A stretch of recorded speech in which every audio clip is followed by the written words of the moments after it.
Buenas, yo soy Ignacio BM y hoy traigo un nuevo vídeo al canal. En este caso vamos a volver a la sección de hablando de cómics, que hacía bastante que no la traía, y en este caso traigo un cómic de Superman, que está tan de moda, bueno, estaba tan de moda porque realmente la peli salió hace ya casi 2 meses. Bueno, un mes y casi 2 meses. Bueno, un mes y medio. Si me veis que en algún momento así miro para abajo o tal, es que estoy leyendo algunos puntos que me he ido enumerando para poder comentaros sobre este cómic. Nada, como siempre, cada vez que hable de un cómic, pues siempre aquí al lado os estaré dejando un speed paint sobre justamente pues lo que trate el cómic. En algunas ocasiones será como una especie de rediseño de portada y en otras ocasiones pues simplemente pues una ilustración que me ha surgido a mí. No le hagáis mucho caso al fondo porque es mi habitación, no tengo otro sitio donde grabar ahora mismo, entonces olvidaos de ella. Bien, en este caso traigo el cómic de Superman, La Orden de la Lámpara Negra y otras historias. Voy a empezar comentándoos que la edición en este caso ya corre a cargo de Panini Comics, que se encarga ahora mismo. Antes lo hacía ECC Ediciones, pero no sé si hubo algún tema de que quebró la empresa o de que han perdido los derechos de DC, pero por suerte o por desgracia, no lo sé. A ver, tampoco quiero que la gente se quede sin trabajo, pero es que el nivel de calidad de ECC Ediciones, por lo menos con DC, era bastante deficiente. De hecho, en este cómic, por ejemplo, hay un pequeño error de edición que, dentro de lo que cabe, pues ojalá no ocurriese y no estuviese, pero vamos a empezar por lo básico. Hace poco estaba comprando una colección de Batman y es que en ECC Ediciones ni siquiera estaba el tomo recto, es decir, habían páginas que sobresalían sobre otras. Por favor, que son grapas, que no estamos hablando de un tomo grande, que aún tendría que tener más calidad, pero que puede ser que alguna página se pueda mover. Estamos hablando de grapas, pero bueno, pues en este caso la edición de este cómic es bastante buena. La historia principal, que es de Superman, es bastante ligera, pero también acompañan otros personajes, no a Superman, sino tenemos historias de otros personajes. Ahora iré comentando. Lo que más me llama la atención, que lo he visto relativamente poco en diferentes cómics, tomos, es que en este cómic, en este tomo, en esta grapa del que estamos hablando, se hace protagonista principal al ilustrador, que en este caso es Javier Rodríguez, un ilustrador español, y tenemos diferentes historias con diferentes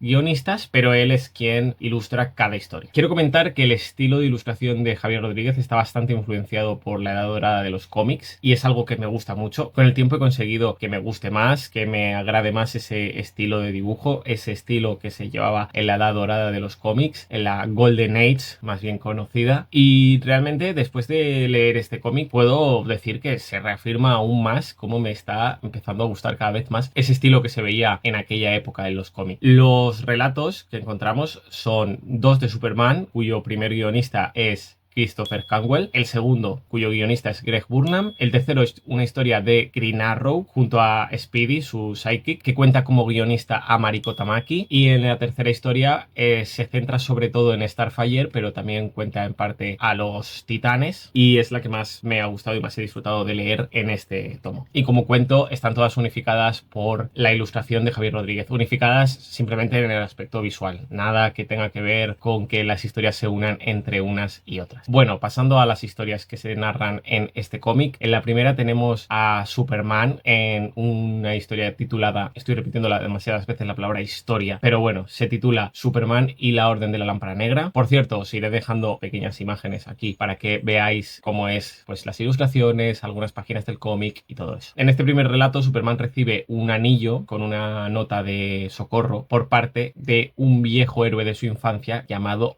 Hope Harrigan. Yo no tenía ni idea de esto, pero se ve que Hope Harrigan es un personaje conocido en la historia de DC, sobre todo tuvo mucha fama durante la Segunda Guerra Mundial, ya que se trataba de un aviador, que eran los personajes que solían destacar en aquel momento cuando todavía los superhéroes no tenían el nivel de importancia que tienen hoy dentro del mundo del cómic. Y bien, la narración pues sitúa a Clark junto con Lois en una etapa donde esta está como editora del Daily Bugle, creo que está como sustituyendo a Perry White, no lo sé muy bien, no estoy siguiendo la continuidad de Superman. En los cómics generalmente no soy una persona que suele leer cómics que vayan siguiendo la continuidad, ni voy leyendo todas las etapas, sino suelo leer cómics sueltos y luego me voy enterando sobre lo que va ocurriendo a lo largo de estos años y lo que va pasando con los diferentes personajes, y de vez en cuando pues sí, me leo algún cómic. Pues bien, la narración, como digo, sitúa a Clark con Lois y con la excusa de empezar una investigación debido a que se le ha enviado esa nota de socorro, pues Clark envía como reportero a Superman Superman, y de hecho lo cuenta en el propio Daily Bugle, porque se supone que lo está enviando para escribir una historia que presentar en el periódico. La búsqueda lo termina llevando a unos laboratorios dentro de una montaña, que no sé muy bien si es una montaña que existe o una montaña ficticia que podemos ver dentro de los cómics de DC, porque pues si bien sabemos, DC tiende mucho a inventar ciudades y naciones, algo que no suele ocurrir mucho en Marvel, que suele basarse más en ciudades que ya existen. Y en esos laboratorios acaban encontrándose pues con Hope Harrigan, y al mismo tiempo se revela que hay un científico en esos laboratorios, que es el que los dirige, que pretende manipular la memoria colectiva para así borrar hechos y figuras históricas. No entendí muy bien, la verdad, por qué lo quería hacer, si bien lo explica y es algo así como para mantenerse vivo y eterno, porque de hecho en la propia historia se narra cómo Hope Harrigan pertenece a una época muy anterior, cuando Clark aún era un niño, y cuando lo ves en las viñetas es un tipo que no tendrá más de 30 y pico de años, no se le ve viejo, y al propio villano tampoco. Pues como contaba, el villano acaba explicando que él borra la memoria colectiva para poder ser inmortal o algo así, porque si te borra y nunca has existido o la gente no te recuerda o algo así, pues nunca podrás morir porque tu recuerdo se ha quedado como en el limbo. No lo he entendido muy bien, la verdad. O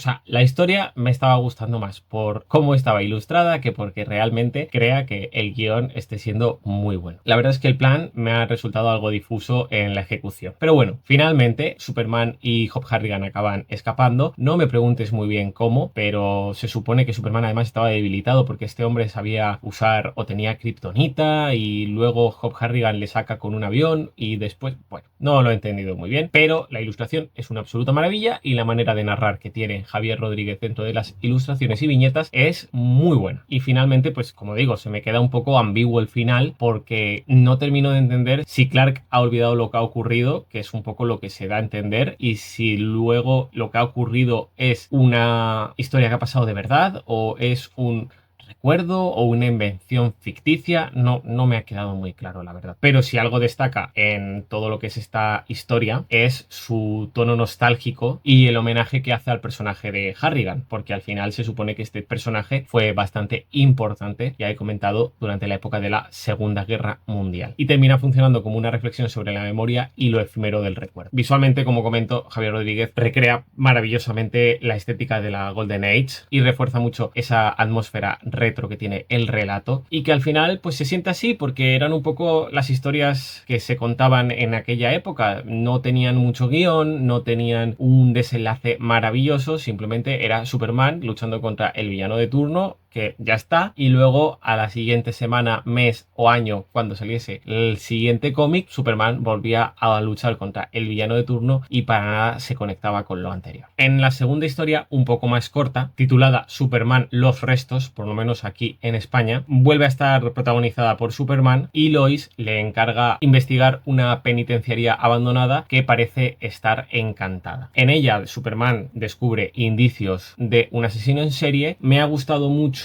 que me ha recordado un poquito, no sé por qué, pero me ha recordado un poquito en la historia de Man of Steel de John Byrne, cuando Superman está investigando sobre alguien que le está monitoreando y tal, que luego es el motivo por el cual acaba apareciendo Métalo. Pero no sé, me ha transmitido esas vibras. Y en esta historia pues se acaba enfrentando a un espectro atormentado que en realidad era el propio criminal de la penitenciaría y que no dejaba de ser otro que el alcaide de la propia también penitenciaria. Al final Superman logra librarlo de su dolor. El enfoque que se da en esta historia es un poco más intimista y además yo por lo menos destaco bastante cómo se nota la vulnerabilidad, por favor, que no me sale la palabra, de Superman enfrentándose a lo desconocido, porque si bien siempre tenemos a el personaje como un personaje pues totalmente invencible, totalmente invulnerable, totalmente poderoso, pues al final es un personaje que no deja de ser sobre todo humano, no tanto por su nacimiento, pero no deja de ser humano, se me entiende, y no deja de tener pues miedo, no deja de tener terror, no deja de estar enfadado, no deja de estar feliz, como cualquier otro ser humano, y se siente al final asustado por este tipo de situaciones, por lo que digo que al final pues todos estos detalles le da una capa de humanidad al personaje. Nuevamente Javier Rodríguez en otra historia más se vuelve a lucir en la manera en la que narra visualmente los hechos. Es que de verdad es maravilloso. No conocía al ilustrador y después de este cómic, después de haberme leído estas 4 historias que se cuentan aquí, he quedado maravillado, la verdad. En la tercera historia tenemos una historia de Green Arrow junto a Speedy, su su sidekick. No sé cómo se tradujo aquí a Speedy, pero bueno, me da igual, en la historia le dicen Speedy. Es que muchas veces los nombres se traducen y los llaman de otra forma y suelen quedar bien, es decir, Nightwing en España se conoce como Ala Nocturna, ahora ya comúnmente se conoce como Nightwing, pero en su día era Ala Nocturna y me parece que es un nombre que suena bastante guay. Pues en este caso tenemos una historia que se llama Green Arrow y el bandido desaparecido. Es una historia muy cortita, muy rápida, muy del estilo Golden Age, pero mucho, incluso más aún en lo visual y todo, porque en las otras historias tenemos como pequeños detalles que te hacen ver que Superman y el resto de personajes están en la actualidad, pero aquí sí que todo lo visual se ve muy de los 60, de los 70 como mucho. Realmente es porque forma parte del 80 aniversario de Green Arrow y recrea, pues ya digo, muy fielmente el estilo de la Edad de Oro de aquella época del personaje. De hecho, Oliver Queen se lo ve súper joven, que no deja de serlo en los cómics, pero no tiene ni barba siquiera, que lo de la barba es un añadido bastante reciente dentro de lo que es el mundo de los cómics. Pues en esta historia, ambos, tanto Green Arrow como Speedy, persiguen a un bandido que se hace llamar el bandido desaparecido, un ladrón que desaparece después de cometer cada robo. No consiguen atraparlo, le lanzan 700.000 flechas y no hay manera, pero finalmente Green Arrow acaba inventando una flecha acrílica que cuando la lanza explota pintura, entonces el villano, el ladrón, se termina dejando ver porque se mancha de pintura y no se vuelve invisible. Y por ahí tenemos un pequeño plot twist donde el villano se lleva la flecha porque consigue robarla para que puedan saber y descubrir quién es Green Arrow, pero la flecha, además de ser acrílica, también termina desapareciendo, tiene esa característica. Y los villanos a los que el propio ladrón intenta venderles la flecha le dan una paliza. El guión es bastante ligero, como digo, la historia es súper cortita, no creo que llegue a más de 6-7 páginas y termina funcionando mucho como un homenaje al estilo camp de aquella época de oro, de aquella edad de oro que teníamos en los cómics, como digo, en lo visual, en todo, porque incluso Green Arrow, ya digo que se ve en aspecto muy de aquella época, pero su traje, todo también es el de aquella época, con el sombrerito, con las botas rojas, con la pequeña faldita que llevaba en el traje, no sé. A ver, Green Arrow tampoco es un personaje que me encante, me gustaban las primeras temporadas de Arrow de la CW. Me ha gustado que también evoca mucho a lo que era aquel Batman de los años 60, el Batman de Adam West, el de la televisión, porque la historia es un poco como aquellas, pero también lo he comentado con la primera historia de Superman. Al final, la historia de la era dorada, de la Golden Age de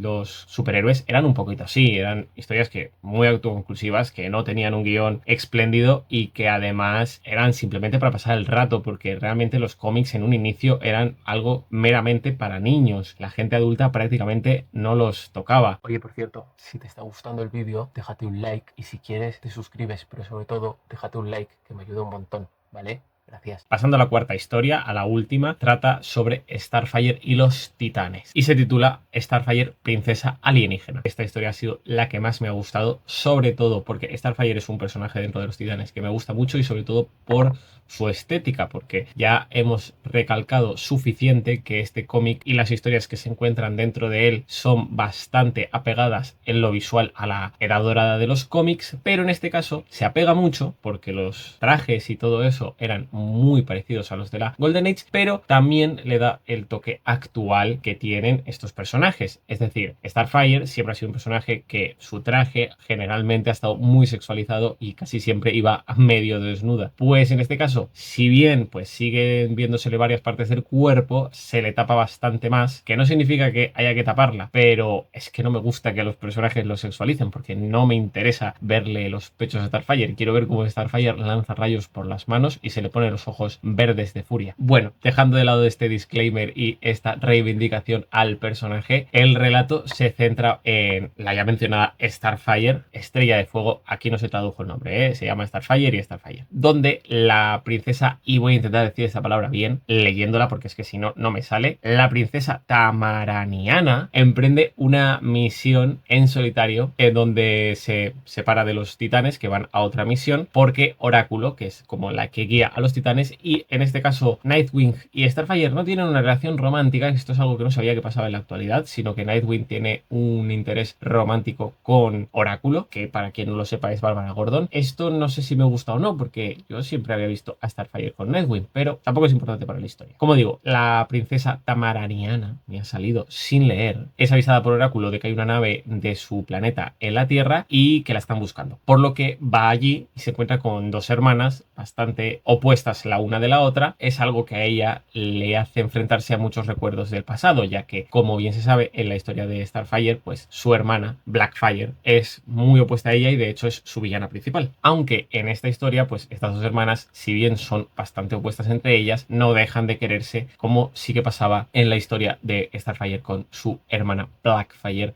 todos Fire. Esta confrontación que ella ve en las hermanas refleja mucho la posibilidad de romper o repetir viejos patrones que hayamos vivido o que sepamos que han existido en la historia. Otra vez tocando bastante el tema de la memoria. Si bien en la historia de Green Arrow no se nos toca mucho, creo que un poco es lo que se trata de transmitir en este tomo. En toda esta como catarsis que está teniendo Starfire, pues la princesa enfrenta etiquetas que siempre se le han puesto como princesa o como extranjera, ya que es una alienígena y además bastante evidente porque tiene la piel naranja y los ojos verdes, y también pues que siempre se ha dicho que es un personaje excesivamente emocional, cosa que es verdad, es un personaje que se deja guiar demasiado por sus emociones y es algo que le acaba trayendo problemas con su hermana, porque si bien su hermana la odiaba y quería matarla, Starfire acaba liberándola en su momento cuando pelearon, como en su batalla final. Bueno, la historia de Starfire, si os interesa, buscadla. Hay un vídeo de 3 minutos en YouTube que la otra vez lo vi, muy interesante. Pues en esa historia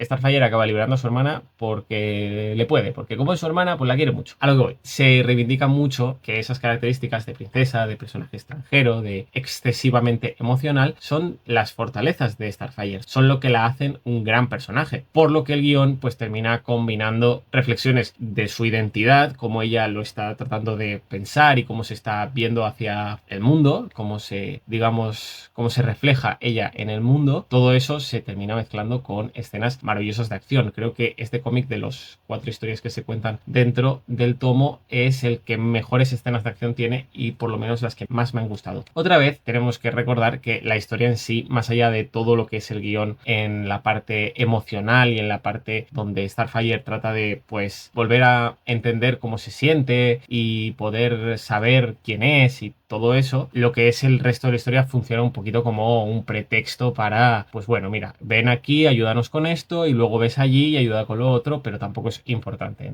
Son villanos genéricos. De hecho, en la primera parte de la historia se enfrenta contra unas plantas malvadas de una pequeña granja que hay en un asentamiento de personas de su planeta, de Tamaraonio, no me sale la palabra. Después, pues se enfrenta a una villana genérica de los titanes que aparece en un momento y ya está. Sí que es una villana que existe, ¿vale? Pero no era importante dentro de la historia. Y como ya digo, Starfire se ve maravillosa porque no deja de verse muy clásica, pero también muy actualizada, y es algo que agradezco bastante, sobre todo a lo que es la identidad visual que le han dado ahora a Starfire. Entiendo que esto no corre a cargo de Javier Rodríguez, sino que ya se había establecido cómo se ve ahora Starfire dentro de los cómics y él solamente se encarga de pues dibujarla. De hecho, al final de lo que es el tomo tenemos una pequeña entrevista donde se pueden ver algunos bocetos y cosas, bueno, y hablan sobre cómo ha sido para Javier Rodríguez ilustrar estas 4 historias, y el propio Javier Rodríguez comenta que no le gustaba hacer a Starfire con coleta, que se la ve en esta historia. De hecho, en el speed paint que estaréis viendo, pues la he hecho con coleta, evidentemente, porque la he ilustrado tal cual se ve en la historia. Pues en esta pequeña entrevista, Javier Rodríguez comenta que no le gustó para nada ilustrar a Starfire con coleta, que es como se la representa actualmente, porque a él le gusta más el cabello suelto del personaje, y es que el cabello de Starfire es algo visualmente muy característico de ella, porque cuando vuela deja como una estela y todo eso y queda muy guay. Se ve que pues a Javier Rodríguez pues no le gustaba, a mí también me gusta mucho cómo se la ve con el pelo suelto, pero la verdad es que tengo que decir que nunca la había visto con coleta y con el pelo recogido y me gusta mucho más cómo se ve así. Se ve más guerrera, más luchadora. Y lo que comenta también en la entrevista Rodríguez es que considera que la estética funciona muy bien para lo que es el cómic. Es decir, que el desenlace combina dos momentos. Uno que para mí ha sido bastante insatisfactorio porque Starfire acaba resolviendo ella sola el conflicto que estaban teniendo los titanes y le resta protagonismo al equipo, y eso no me suele gustar, no porque lo haya hecho Starfire. Es decir, si dentro del equipo hubiese faltado, yo que sé, Nightwing o Cyborg y luego hubiesen llegado y a último momento ellos son los que consiguen vencer a la villana, pues tampoco me hubiese gustado, porque no me suele gustar que se cierren así las historias, porque me suele parecer que deja como al resto de los equipos, cuando se trata de un equipo, deja al resto de personajes del equipo como unos inútiles que si no tienen a uno de los del equipo o si no tienen a ese personaje del equipo no saben qué hacer. Y de hecho llega Starfire y no es como que te hacen ver que la necesitaban porque faltaba ese pequeño plus que da Starfire, sino que Starfire llega y dice, ah, tú haces esto, tú lo otro, yo hago aquello y ella gana. Entonces no me suele gustar que hagan eso con los personajes, no soy muy fan de ese tipo de cierres en las historias, pero esto se compensa muy bien con la otra parte, con el otro momento que hay en este cierre, que es una conversación íntima que tienen Cory, Starfire, y Donna Troy, que es Wonder Girl, la sidekick de Wonder Woman, donde pues Starfire acaba aceptando su sensibilidad emocional y acaba entendiendo que eso es lo que la hace verdaderamente humana y un gran personaje. Bueno, en este caso evidentemente ella no se da cuenta de que es un personaje, pero se da cuenta de que es el rasgo más importante que tiene y lo que la hace, pues ya digo, muy humana, y es su mayor fortaleza y lo que le hace ser la persona, la guerrera que es, que no me salen las palabras, la verdad. Y me parece que hace que la historia acabe muy bien, pese a ese pequeño defecto que le encuentro, llegando ya al final del conflicto que tenían los titanes. Que de hecho, aquí ya no son los jóvenes titanes, si bien todos son jóvenes, son los titanes a secas, porque se comenta, por ejemplo, que Wally West, que supongo que es el que sale aquí, ya es Flash y de hecho tiene hijos. O sea, me queda un poco en qué momento de la historia de los cómics estoy y porque Wally ahora tiene hijos, ¿dónde está Barry? Ya pasando a una conclusión general de la historia, este one shot que ha sacado DC sobre Superman, pues te ofrece 4 historias, 4 miradas diferentes, pero siempre unificadas por Javier Rodríguez, por el ilustrador español. Y aunque las historias varían en cuanto a la solidez de sus guiones, sí que se siente como un aire de nostalgia, como te transmite esa nostalgia y ese homenaje al legado de DC. Y como vengo comentando en cada historia, pues más allá de los ya mencionados guiones, lo que más destaca es esa estética visual muy apegada a la edad dorada de los cómics. Yo, sinceramente, aunque han habido historias que me han gustado más y historias que me han gustado menos, he disfrutado mucho del cómic. No pensaba que iba a ser así, sobre todo por la estética retro que tiene, porque me ha hecho reivindicar todavía más esa edad de oro y esa estética visual que tienen los personajes en aquella época. Y bueno, pues en la ilustración que estáis viendo aquí al lado, en el Speed Paint, pues he intentado que apareciese Superman. Me ha quedado un poquito pequeño Superman, debería haber hecho un poquito más largo, así que lo siento, me he dado cuenta ya posterior y ya no lo iba a cambiar, la verdad, así ha quedado y he tenido que cambiar bastantes cosas luego. O sea, mientras que estéis viendo el Speed Paint no vais a ver el final porque he añadido algunos detalles y también he añadido a Starfire, que me ha gustado mucho más hacer la ilustración sobre ella, y de hecho llegué a pensar sí que solamente fuese sobre ella, pero quería que saliesen los 3 personajes y os estaréis diciendo, los 3 personajes, pero si no está Green Arrow. No sabía cómo integrarlo, la verdad, está en mitad volando, porque además me he basado en una ilustración de Jorge Jiménez, que es otro ilustrador español, en la que sale Superman de los Nuevos 52 volando, que la estaréis viendo ahora mismo en mitad de las nubes, y he añadido a Starfire, al principio lo habréis visto, hice como un pequeño sketch uniendo 2 imágenes donde salía Starfire y este Superman. Pues bueno, yo luego con mi estilo he redibujado el Superman de Jorge Jiménez y no sabía cómo integrar a Green Arrow, la verdad. Entonces, ¿qué he hecho? Podéis ver cómo Superman está agarrando en su mano una flecha, que se trata pues precisamente de la flecha, que podría ser la flecha de cualquiera, pero es la flecha de Green Arrow. Así que pues espero que os haya gustado la ilustración. Si te ha gustado la ilustración o el vídeo, lo que he contado de cada historia, hablando de este cómic, si compartes esta pasión que tengo por los cómics, o si algo de este vídeo te ha llegado, te invito a que te dejes un like, te suscribas, que me ayudas muchísimo a seguir compartiendo este universo que tanto amamos. Y nada, gracias por estar ahí y nos vemos en la próxima aventura.